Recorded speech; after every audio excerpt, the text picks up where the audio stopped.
Welcome back, ladies and gentlemen. We're now delighted to be joined over the telephone by our guest for the afternoon, Mr. Abdulatif Wahba, our journalist. It's a very good afternoon to you, sir.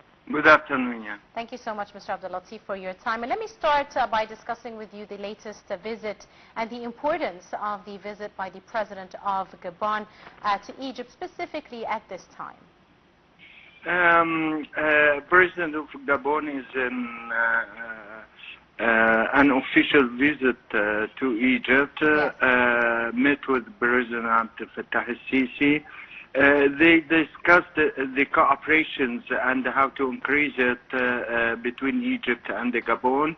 As you know that Gabon at the same time is one of the richest country in Africa. Yes. By its natural resources and the mining industries and so on. Mm-hmm. So it is a chance for Egypt and Gabon to stress on the historic relations, especially as you know that the Egyptian rule in Africa in 50s and the 70s, we supported the African liberations organizations and the movement and so on. If we speak about the exchange of trade, yes, between the two countries, mm-hmm. Let us say that it is so a minimum volume, but now you can, during this visit, to encourage the cooperation between Egypt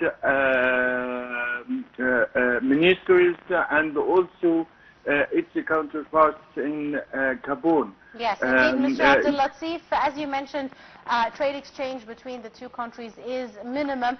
Lots of room for improvement and a growth with regards to trade exchange volume between the two countries. What areas do you see are possible potentials for such exchange, Mr. Abdulatif? As you know that Egypt has a characteristics in Africa, mm-hmm. Especially in constructions, and also through the Egyptian companies working in constructions and building and so on. Right.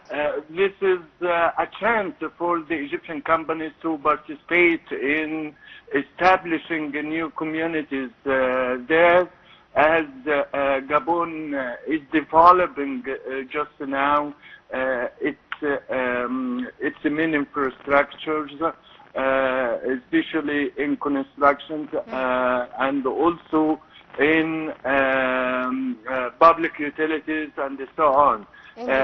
Egypt has a chance too in to cooperate with Gabon in other economic sectors, especially in transportation, electricity power, changing to green energy power, mm-hmm. According to the resolutions of COP27 held in Sharm el-Sheikh. Mm-hmm. And at the same time, as you know, that we have different missions in African states, especially in health sectors. They are working with their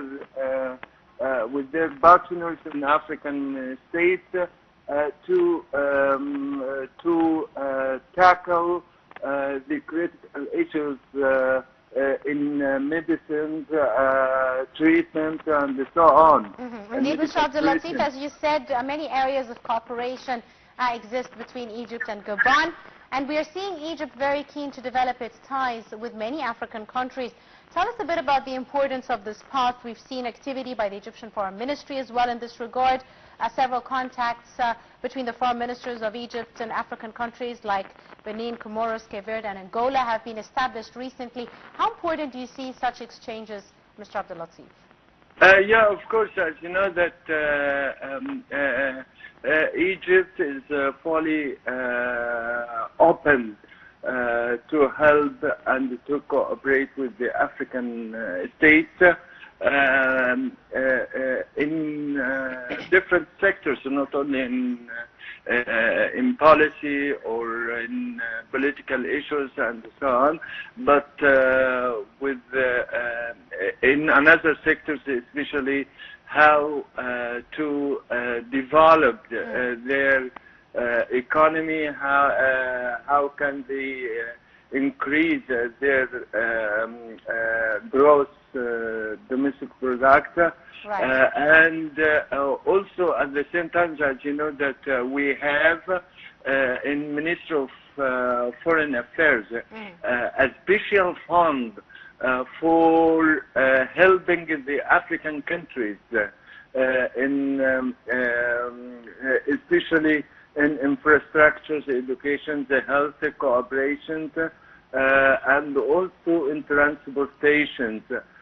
This is, of course, we can say we have to catch the chance to help this country, especially that they are rich in terms natural resources, and Egypt at the same time they can export its agri-products or mini products,